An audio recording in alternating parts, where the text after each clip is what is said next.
ఓం divine 9 ఛానల్కి స్వాగతం సుస్వాగతం. ఉగాది అంటే తెలుగు సంవత్సరాది. ఈ సంవత్సరం రాశి ఫలాలు ఎలా ఉన్నాయో మనం తెలుసుకుందాం. ముందుగా మేషరాశి. మేషరాశి వారికి ఆదాయం 11, వ్యయం 5, రాజపూజ్యం 2, అవమానం 4. వీరికి ఈ ఏడాది అనుకూలమైన కాలం. డిసెంబర్ ఆరంభం వరకు లాభస్థానంలో రాహు సంచారం ఉంది. దానివల్ల కార్యసిద్ధిని ప్రసాదిస్తుంది. అన్ని వైపుల నుంచి వీరికి డబ్బు వస్తూనే ఉంటుంది. వ్యయాలు నియంత్రణలో ఉంటాయి, అంటే తక్కువగా ఖర్చు పెడతారనమాట. రాజపూజ్యం కంటే అవమానమే ఎక్కువగా కనిపిస్తుంది కాబట్టి మాట విలువని కాపాడుకోవాలి. అంటే మాట్లాడేటప్పుడు చాలా జాగ్రత్త వహించాలన్నమాట. రాహు రాజ్యస్థానంలో ఉండడంతో వృత్తి, ఉద్యోగ, వ్యాపారాల్లో వరుస విజయాలు సిద్ధిస్తాయి. గతంలోని ప్రయత్నాలు ఒక కొలిక్కి వస్తాయి. సమాజంలో కీర్తి పెరుగుతుంది. శనీశ్వరుడు వ్యయస్థానాన్ని ఆక్రమించడం వల్ల అనుకోని ఖర్చులు ఎదురవుతాయి, అనుకోని ఇబ్బందులు కూడా వస్తాయి. సంవత్సర ప్రథమార్థంలో గురువు తృతీయ స్థానంలో ఉంటాడు కాబట్టి తోబుట్టువులతో సఖ్యతగా మెలగండి. జూన్ 2 నుంచి గురువు 4వ రాశిలో కొలువు తీరుతాడు. ఆ ప్రభావంతో గృహ సంబంధమైన విషయాల్లో ఇబ్బందులు కూడా తలెత్తవచ్చు. ఈ సంవత్సరం అక్టోబర్ నుంచి విద్యార్థులకు, ఉద్యోగస్తులకు అత్యంత అనుకూలమైన కాలం. వీరికి దైవబలం పెరుగుతుంది. పిల్లల విషయంలో వీళ్ళు శుభవార్తలు వింటారు. ప్రయాణాల్లో తగిన జాగ్రత్తలు తీసుకోవడం చాలా మంచిది. ఆధ్యాత్మిక చింతనను పెంచుకోవాలి. వీరు సుబ్రహ్మణ్యేశ్వర స్వామిని, వెంకటేశ్వర స్వామిని దర్శించుకుంటే చాలా మంచిది. ఇక వృషభ రాశి. వృషభ రాశికి వస్తే వారి ఆదాయం 5, వ్యయం 14, రాజపూజ్యం 5, అవమానం 4. అంటే వీరికి ఈ ఏడాది రాజయోగం లభిస్తుంది. సంవత్సరం అంతా శని లాభస్థానంలో సంచరిస్తున్నాడు. రాహువు రాజ్యస్థానంలో ఉన్నాడు. దీనివల్ల అన్నీ కలిసి వచ్చే అంశాలే వీరికి కనిపిస్తున్నాయి. డిసెంబర్ 7 నుంచి రాహువు భాగ్యంలో కొలువు తీరడం వల్ల ఆధ్యాత్మిక యాత్రలు కూడా చేస్తారు. సంవత్సర ఆరంభంలో గురువు ధనస్థానంలో ఉండడంతో ఆర్థిక స్థితి చాలా అత్యుత్తమంగా ఉంటుంది. జూన్ నుంచి గురువు 3వ ఇంటికి మారతాడు. ఆ ప్రభావంతో ప్రయాణాలు ఎక్కువగా చేయాల్సి వస్తుంది. అక్టోబర్ తర్వాత గురువు 4వ స్థానానికి చేరతాడు. దీంతో కుటుంబ బాధ్యతలు ఎక్కువ అవుతాయి. దానివల్ల ఖర్చులు కూడా పెరుగుతాయి. డిసెంబర్ 7 నుంచి కేతువు తృతీయంలో ఉండడంతో సాహసోపేతమైన నిర్ణయాలు తీసుకుంటారు. అంటే శక్తికి మించిన పనులు చేస్తారు. శక్తి కొద్దీ అన్నదానం చేయండి. దుర్గాదేవి స్తోత్రాన్ని పఠించండి. శివుణ్ణి పూజించండి. ఏమైనా దోషాలుంటే పోతాయి. గ్రహ ప్రభావాలు కొన్ని తగ్గవచ్చు. ఇక మిథున రాశి. మిథున రాశి వారికి ఆదాయం 8, వ్యయం 11, రాజపూజ్యం 1, అవమానం 7. ఆదాయం అంటే 8 రూపాయల ఆదాయం వస్తే 11 రూపాయలు ఖర్చు పెడతారు. 7గురు అవమానిస్తే ఒక్కళ్ళు మాత్రం మిమ్మల్ని పొగుడుతూ ఉంటారు. ఆరంభం సాధారణంగానే ఉన్న జూన్ నుంచి అద్భుతమైన ఫలితాలను సాధిస్తారు. జూన్ 2 వరకు గురువు జన్మరాశిలో ఉండడం వల్ల మానసిక ఆందోళనలు తలెత్తుతాయి. ఆ తర్వాత గురువు ధనస్థానానికి మారడం చేత ఆర్థిక ఇబ్బందులు ఉన్నాయన్నీ తొలగిపోతాయి. శని సంచారం కారణంగా వీరికి వృత్తి, ఉద్యోగ బాధ్యతలు కూడా పెరుగుతాయి. రాహువు భాగ్యంలో కొలువు తీరడంతో వీరు ఆధ్యాత్మిక యాత్రలు చేస్తారు కూడా. రాహువు అష్టమ స్థానంలో ఉండడం వల్ల కొన్ని ఇబ్బందులు కూడా కలిగే ఆస్కారం ఉంది. డిసెంబర్ 7 నుంచి కేతువు ద్వితీయ స్థానంలో ఉన్నాడు. ఆ సమయంలో మీరు ఎక్కువ మాట్లాడకుండా తక్కువ మాట్లాడితే చాలా మంచిది. అక్టోబర్ తర్వాత గురువు 3వ ఇంటికి వెళ్ళినా శని అనుకూలత మిమ్మల్ని కాపాడుతూ ఉంటుంది. జూన్, అక్టోబర్లో మీకు శుభాలు జరుగుతాయి. విష్ణువు, గణపతి ఆరాధన మీకు మేలు చేస్తాయి. ఇక కర్కాటక రాశి. కర్కాటక రాశి వారి ఆదాయం 2, వ్యయం 11, రాజపూజ్యం 4, అవమానం 7. అంటే వీరు 2 రూపాయలు సంపాదిస్తే 11 రూపాయలు ఖర్చు పెడతారు. వీళ్ళని 7గురు అవమానిస్తే 4గురు మంచి అంటారు. ఈ ఏడాది వీరికి మిశ్రమ ఫలితాలు కనిపిస్తున్నాయి. వీరి జాతకంలో శని భాగ్యంలో సంచరించడం వల్ల పూర్తిగా అదృష్టం మీద ఆధారపడకపోవడం మంచిది. కష్టాన్ని నమ్ముకుంటే వీరికి నిరాశ ఉండదు. రాహువు అష్టమంలో ఉండడం వల్ల వీరి ఆరోగ్యాన్ని జాగ్రత్తగా చూసుకోవాలి. రాహువు సప్తమ సంచారం ప్రభావంతో భాగస్వామ్య వ్యాపారంలో మీకు చిన్నపాటి సమస్యలు ఎదురవుతాయి. ఈ విషయంలో జాగ్రత్త వహించడం చాలా మంచిది. జూన్ 2 నుంచి గురువు మీ జన్మరాశిలో ఉచ్చ స్థితిలో ఉంటాడు. ఈ సమయంలో ఆచితూచి అడుగు వేయడం చాలా మంచిది. గురువు అనుగ్రహం వల్ల ఆలోచనలో మీకు పరిణితి పెరుగుతుంది. అక్టోబర్ 31 తర్వాత గురువు ధనస్థానానికి మారడంతో మీకు సంవత్సరాంతంలో ఆర్థిక పరిస్థితి మెరుగుపడుతుంది. కొన్ని కష్టాలు తొలగిపోతాయి. గురు శ్లోక పఠనం, దత్తాత్రేయ దర్శనం చేస్తే వీరికి మేలు కలుగుతుంది. ఇక సింహరాశి. సింహరాశి వారి ఆదాయం 5, వ్యయం 5, రాజపూజ్యం 7, అవమానం 7. వీరికి ఎంత 5 రూపాయలు సంపాదిస్తే 5 రూపాయలు ఖర్చు పెడతారు. 7 మంచి అంటే 7 అవమానిస్తారు. వీరి జాతకం సమానంగా ఉంది.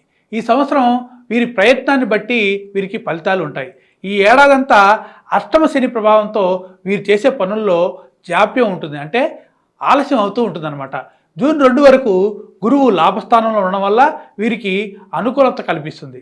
ముఖ్య కార్యక్రమాల్లో వీరికి దైవబలం సహకరిస్తుంది. వీరు తీసుకునే సమిష్టి నిర్ణయాలతో ఉత్తమ ఫలితాలను సాధిస్తారు. ఉద్యోగంలో కలిసి వస్తుంది, వ్యాపారం లాభదాయకంగా ఉంటుంది. వీరి ఇంట్లో కూడా శుభకార్యాలు జరుగుతాయి. వీరికి మిత్రుల సాయం కూడా అందుతుంది. జూన్ నుంచి గురువు ద్వాదశ సంచారం చేయటం వల్ల, రాహువు సప్తమ సంచారం వల్ల వైవాహిక జీవితంలోనూ కొంత తడబాటు ఉంటుంది, అంటే కొంచెం గొడవలు జరిగే అవకాశం ఉంది. రాహు షష్టంలో సంచరిస్తున్నందున శత్రువులపైన వీరు సులభంగా విజయం సాధిస్తారు. ప్రతి శనివారం వీరు చేయవలసింది శనికి తైలాభిషేకం చేయించుకుంటే మంచిది. రోజు హనుమాన్ చాలీసా పఠిస్తే ఇంకా చాలా మంచిది. ఇక కన్యారాశి. కన్యారాశి వారి ఆదాయం 8, వ్యయం 11, రాజపూజ్యం 3, అవమానం 3. అంటే వీళ్ళు 8 రూపాయలు సంపాదిస్తే 11 రూపాయలు ఖర్చు పెడతారు. ముగ్గురు వీరిని గౌరవిస్తే ముగ్గురు అవమానపరిచేలా మాట్లాడతారు. ఈ ఏడాది వీరికి విజయవంతంగా సాగిపోతుంది. రాహువు షష్టంలో ఉండడంతో వీరికి కొత్త బలం వస్తుంది. వీరు శత్రువులపైన విజయం సాధిస్తారు. కోర్టు వ్యాజ్యాలు, రుణ బాధల నుంచి వీరు బయటపడతారు. గృహ నిర్మాణానికి వీరికి ఇది మంచి కాలం. వీరికి పరిస్థితులు కూడా అనుకూలిస్తాయి. వీరి వల్ల కొందరికి ఉపకారం జరుగుతుంది. జీవిత ఆశయాలు ఒక్కొక్కటిగా వీరికి నెరవేరుతాయి. వృత్తి, ఉద్యోగ వ్యాపారాల్లో వీరు రాణిస్తారు.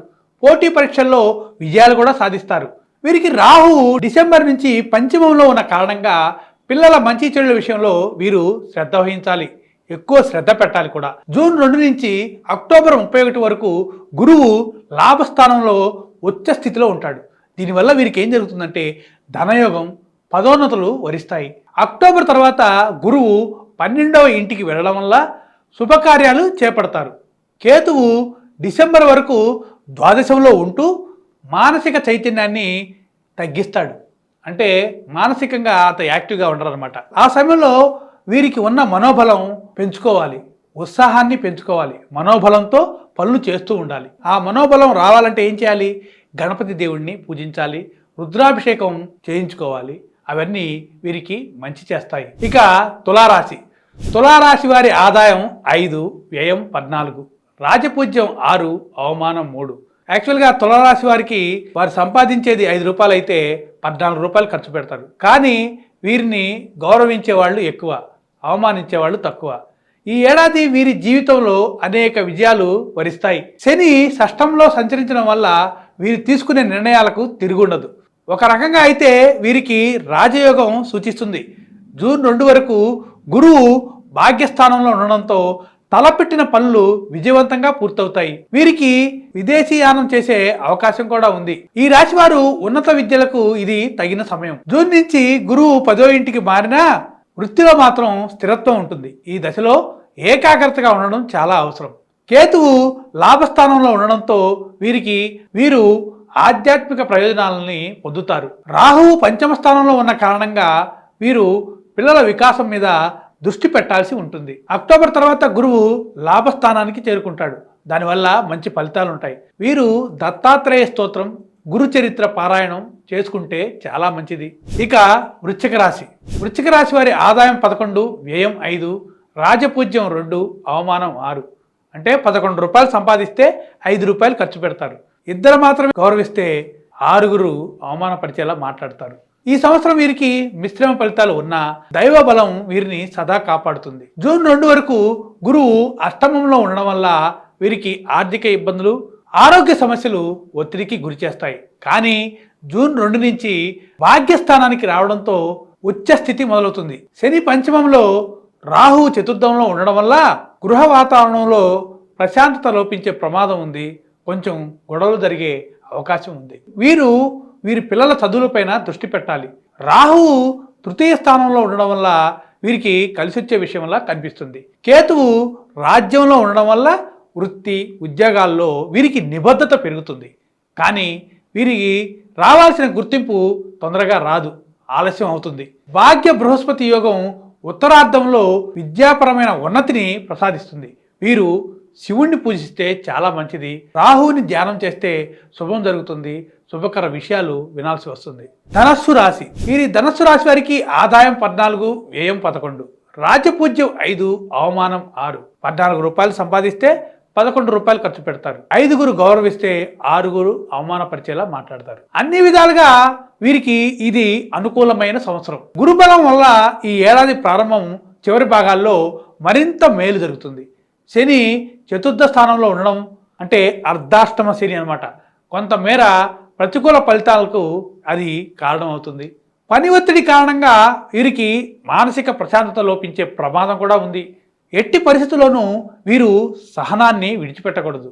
వీరు వెహికల్స్ నడిపేటప్పుడు ఆ వేగాన్ని నియంత్రించుకోవాలి, జాగ్రత్తగా ప్రయాణం చేయాలి. అయితే రాహువు తృతీయ స్థానంలో అంటే పరాక్రమ స్థానంలో ఉండడం వీరికి కలిసి వచ్చే విషయం. అదే రాహువు వాక్ స్థానంలో ఉన్నాడు కాబట్టి వీరు చాలా ప్రశాంతంగా మాట్లాడాలి, ఎవరితో అయినా సంభాషించాలి. శక్తికి మించిన వాగ్దానాలు చేయకండి. జూన్ 2 వరకు గురువు సప్తమంలో ఉండడం వల్ల వీరికి శుభ ఫలితాలు ఉంటాయి. వివాహ ప్రయత్నాలు కూడా ఫలిస్తాయి. భాగస్వామ్య వ్యాపారాలు కూడా లాభిస్తాయి. విద్యార్థులు పురోగతిని సాధిస్తారు. గురుబలం అదృష్టాన్ని ప్రసాదిస్తుంది. జూన్ నుంచి గురువు 8వ ఇంటికి మారడం వల్ల వీరు ఆర్థిక వ్యవహారాల్లో జాగ్రత్తగా ఉండాలి.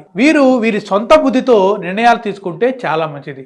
అక్టోబర్ 31 తర్వాత గురువు 9వ ఇంటికి మారడంతో వీరికి పరిస్థితులు మెరుగుపడతాయి. వృత్తి, ఉద్యోగ వ్యాపారాల్లో కలిసి వస్తుంది. వీరిలో ఆధ్యాత్మిక బలం కూడా పెరుగుతుంది. వీరు దక్షిణామూర్తి స్తోత్రం, శని స్తోత్రం పఠిస్తే చాలా మంచిది. ఇక మకర రాశి. మకర రాశి వారి ఆదాయం 2, వ్యయం 8, రాజపూజ్యం 1, అవమానం 2. 2 రూపాయలు సంపాదిస్తే 8 రూపాయలు ఖర్చు పెడతారు. ఒక్కళ్ళు గౌరవిస్తే 2 అవమానిస్తారు. అంటే సంపాదించేది తక్కువ, ఖర్చు పెట్టేది ఎక్కువ. గౌరవించే వాళ్ళు తక్కువ, అవమానపరిచే వాళ్ళు ఎక్కువ. ఈ ఏడాది శని తృతీయంలో సంచరించడం వల్ల జీవితంలో మేలైన మలుపులు ఉంటాయి. గతంలోని కష్టాలకు వీరికి ఈ సంవత్సరం ముగింపు దొరుకుతుంది. ఇతరుల సహాయ సహకారాలు కూడా లభిస్తాయి. జూన్ 2 నుంచి అక్టోబర్ 31 వరకు గురువు సప్తమంలో ఉచ్చ స్థితిలో ఉండడం వల్ల వివాహానికి, దాంపత్య బంధానికి ఇది అత్యంత అనుకూలమైన సమయం.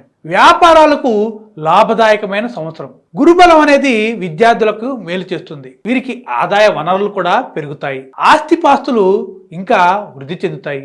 రాహువు వాక్ స్థానంలో ఉండడం వల్ల వీరు చాలా తక్కువ మాట్లాడటం, ఆచితూచి మాట్లాడటం చాలా మంచిది.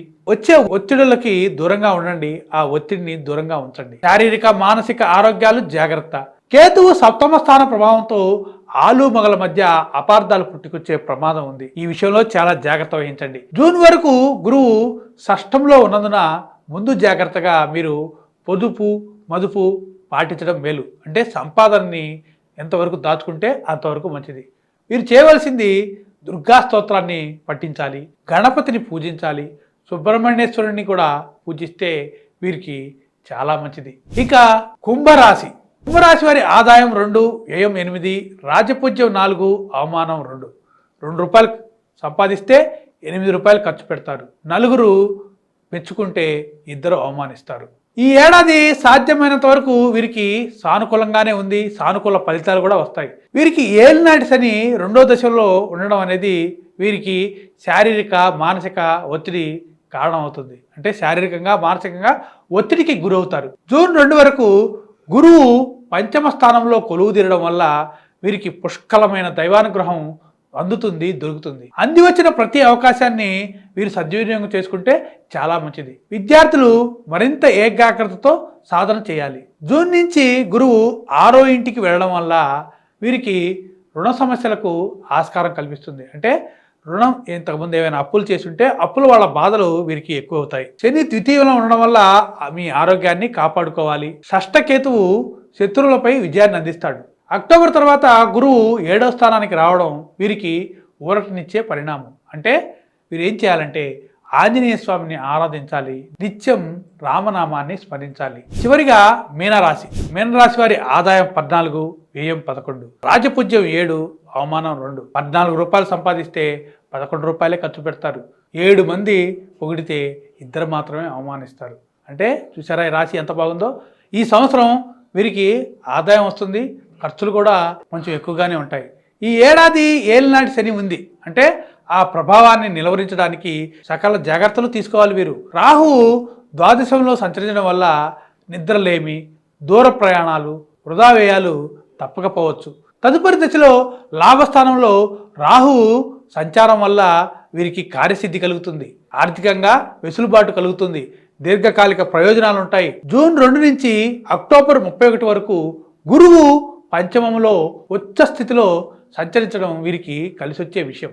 సంవత్సరం చివరి భాగంలో షష్ఠ స్థానంలో గురువు బలం తగ్గుతుంది. అన్ని విషయాల్లోనూ జాగ్రత్తగా ఉండాలి. వీరేం చేయాలంటే దక్షిణామూర్తి స్తోత్రం పఠించాలి, గురుగ్రహ శ్లోకం చదువుకోవాలి, విష్ణుమూర్తి ఆలయాన్ని సందర్శించాలి. ఇవండి ఈ తెలుగు సంవత్సరం రాశి ఫలాలు ఎలా ఉన్నాయో తెలుసుకున్నారు కదా. మరిన్ని భక్తి విషయాలు తెలుసుకోవడానికి ఓం డివైన్ ఛానల్ని సబ్స్క్రైబ్ చేయండి, లైక్ చేయండి, కామెంట్ చేయండి, ఐకాన్ బెల్ నొక్కండి.